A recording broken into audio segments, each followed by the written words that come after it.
Hello friends, this is Sakshi and you are on my YouTube channel Enjoy Learning with Sakshi Pandey। आज की video में हम कर रहे हैं NCERT क्लास 7 हिंदी के NCERT solutions of the first chapter हम पक्षी उन्मुक्त गगन की।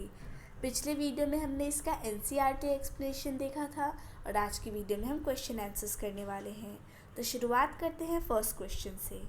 हर तरह की सुख सुविधाएं पाकर भी पक्षी पिंजरे में बंद क्यों नहीं रहना चाहते।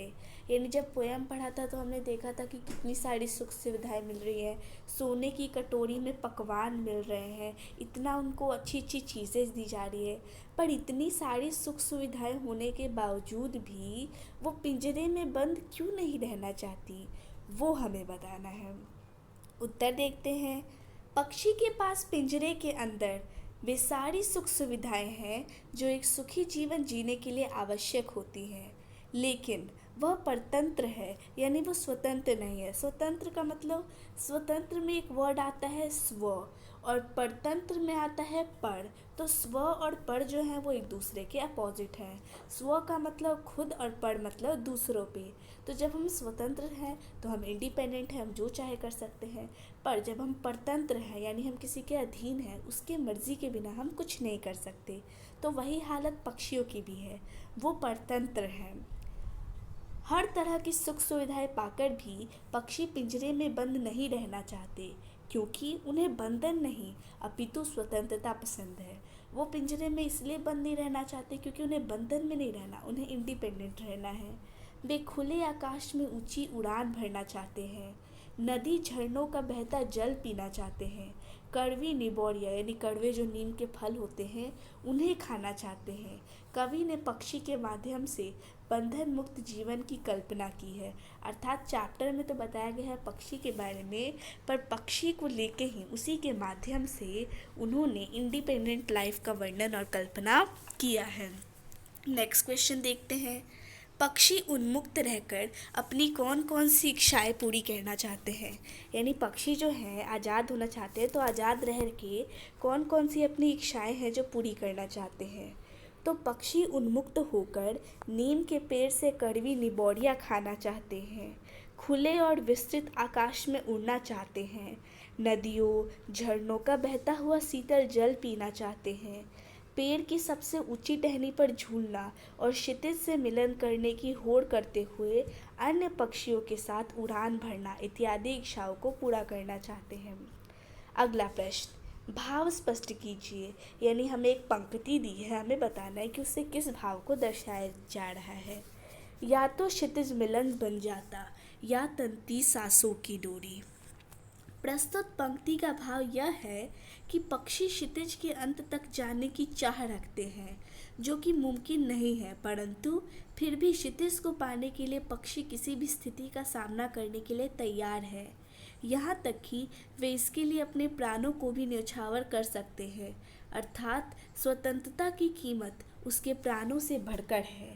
क्षितिज का अर्थ वो होता है जहाँ पे ऐसा लगता है कि जहाँ पे धरती और सूर्य, धरती या जो आसमान है वो एक जगह पे मिल रहे हैं। जब हम दूर से देखते हैं किसी अपर एरिया से तो ऐसा लगता है कि एक जगह पे धरती और आसमान आपस से मीट कर रहे हैं, पर असल में ऐसा कुछ नहीं होता। दिस इज़ एन इमेजिन, ये सिर्फ और सिर्फ इमेजिनरी होता है। तो ये जो पक्षी हैं वो भी क्षितिज तक जाना चाहते हैं, जो कि असंभव है, और इतनी उनके अंदर इच्छा है क्षितिज तक जाने के लिए कि क्षितिज तक जाने के लिए वो अपने प्राण भी न्यौछावर कर सकते हैं। अगला प्रश्न देखते हैं। बहुत से लोग पक्षी पालते हैं, पक्षियों को पालना उचित है अथवा नहीं। यानी बहुत सारे लोग हमारे सोसाइटी में पक्षियों को पालते हैं, तो हमें बताना है कि ये जो वो पक्षियों को पालते हैं ये सही है या नहीं है। मेरे अनुसार पक्षियों को पालना बिल्कुल भी उचित नहीं है, क्योंकि ईश्वर ने उन्हें उड़ने के लिए पंख दिए हैं, इसीलिए उन्हें बंधन में रखना सर्वथा अनुचित है। अपनी इच्छा से ऊंची सी ऊंची दूर तक उड़ान भरना, पेड़ों पर घोंसले बनाकर रहना, नदी झरनों का जल पीना, फल फूल खाना ही उनका स्वाभाविक प्रवृत्ति है। आप किसी को भी इतना ही सुखी रखने का प्रयास करें, परंतु उसके स्वाभाविक परिवेश से अलग करना अनुचित ही माना जाता है। आज़ादी अनमोल है, सैकड़ों स्वर्णिम मुद्राएं देकर भी उसे नहीं खरीदा जा सकता। अगला प्रश्न देखते हैं।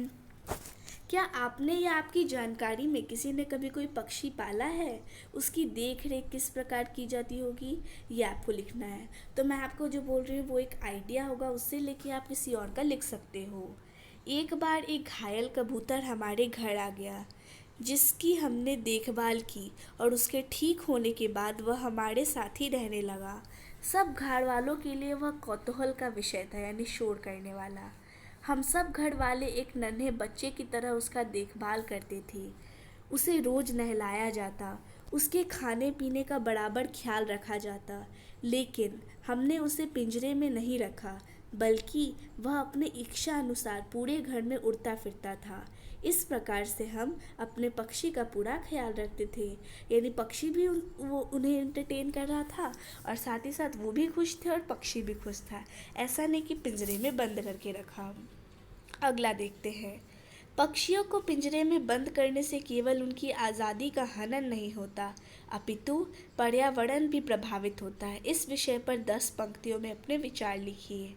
उत्तर: पक्षियों को पिंजरे में बंद करने से सबसे बड़ी समस्या पर्यावरण में आहार श्रृंखला असंतुलित हो जाएगी। जैसे घास को छोटे कीट खाते हैं, तो उन कीटों को पक्षी, यदि पक्षी ना रहे तो इन कीटों की संख्या में वृद्धि हो जाएगी, जो हमारे फसलों के लिए उचित नहीं है। इस कारण पर्यावरण असंतुलित हो जाएगा। पक्षी जब फलों का सेवन करते हैं तब बीजों को यहाँ वहाँ गिरा देते हैं, जिसके फलस्वरूप नए नए पौधे पनपते हैं। कुछ पक्षी हमारी फैलाई गंदगी को खाते हैं, जिससे पर्यावरण साफ रहता है। यदि ये पक्षी नहीं रहेंगे तो पर्यावरण दूषित हो जाएगा और मानव कई बीमारियों से ग्रस्त हो जाएगा। अतः जिस प्रकार पर्यावरण जरूरी है, उसी प्रकार पक्षी भी ज़रूरी है। दोनों एक दूसरे के पूरक है, एक के बिना दूसरे की कल्पना नहीं की जा सकती। अब हम भाषा की बात देखते हैं, जिसमें सारे जो क्वेश्चंस होंगे that will be related to grammar. स्वर्ण श्रृंखला और लाल किरंसी में रेखांकित शब्द गुणवाचक विशेषण हैं। विशेषण वो शब्द होते हैं जो कि किसी भी चीज़ की विशेषता बताते हैं। तो स्वर्ण श्रृंखला, इसमें जो ये स्वर्ण शब्द है, ये उस श्रृंखला यानी उन जंजीरों की विशेषता बता रहा है। तो ये जो है वो विशेषण है, पर विशेषण में भी ये गुणवाचक विशेषण है, क्योंकि ये उसके गुणों का वर्णन कर रहा है। ठीक इसी तरह कविता में से हमें भी इस तरह के और 3 उदाहरण ढूंढ के लिखने हैं। तो हम लिख सकते हैं पुलकित पंख, कटुक निबोड़ी और कनक कटोरी। अगला देखते हैं। भूखे प्यासे में द्वंद्व समास है। इन दोनों शब्दों के बीच लगे चिन्ह को सामाजिक चिन्ह कहते हैं, यानी जो डैश का साइन होता है इसे हम सामासिक चिन्ह कहते हैं। इस चिन्ह से और का संकेत मिलता है। जैसे मान लीजिए भूखे डैश प्यासे, तो इसका मतलब हुआ भूखे और प्यासे। इस प्रकार के 10 अन्य उदाहरण हमें खोज के लिखने हैं। तो हम लिख सकते हैं अमीर गरीब, सुख दुख, रात दिन, तन मन, मीठा खट्टा, अपना पराया, पाप पुण्य, सही गलत, धूप छाव, सुबह शाम। तो इस तरह से हमने सारे क्वेश्चन आंसर्स कर लिए हैं। Wish you like the video. Thanks for watching the video. Thank you.